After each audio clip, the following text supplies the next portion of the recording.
मेरे मित्र हैं जो यहीं मधेपुरा में पोस्टेड थे, लेकिन वो समस्तीपुर चले गए रिज़ाइन दे करके।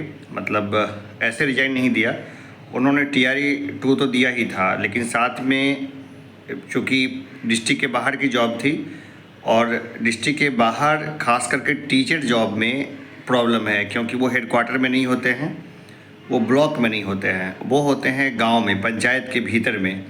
और पंचायत के भीतर में जब वो पढ़ाने के लिए जाते हैं तो बहुत अदर तरह की समस्याएं भी होती है जब वो अपने घर से दूर होते हैं।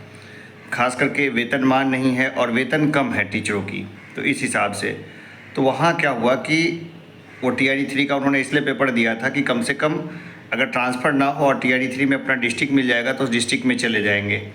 तो TRE 2 में भी उन्होंने बहुत वेट किया कि अब ट्रांसफ़र होगा, अब ट्रांसफ़र होगा, क्योंकि कौन चाहता है कि अपना इंक्रीमेंट को गंवा देना और अपना थोड़ा सा सेवा में पीछे हो जाना, ये कोई नहीं चाहता। लेकिन वो हमेशा लगातार ही वेट करते रहे और नींद वगैरह की प्रॉब्लम फिर उनको आ गई और अदर समस्याएं भी आ गई। तो फिर उन्होंने बार बार मेरे से सलाह लेने की कोशिश की कि मैं क्या करूं।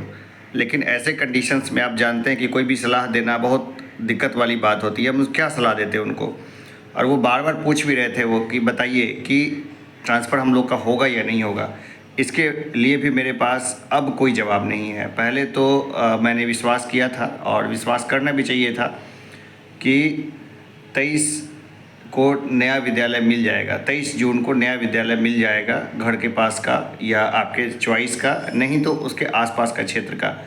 लेकिन जिस तरह से बाद में घटनाक्रम चला ना, तो मुझे बहुत अजीब सा लग रहा है कि ये एक जो होना चाहिए था वो बिल्कुल कोई कर नहीं रहा है और अभी तक नहीं कर रहा है, जबकि पहले ये चीज़ें हो चुकी है। देखिए, प्रोसेस को लंबा नहीं खींचना चाहिए।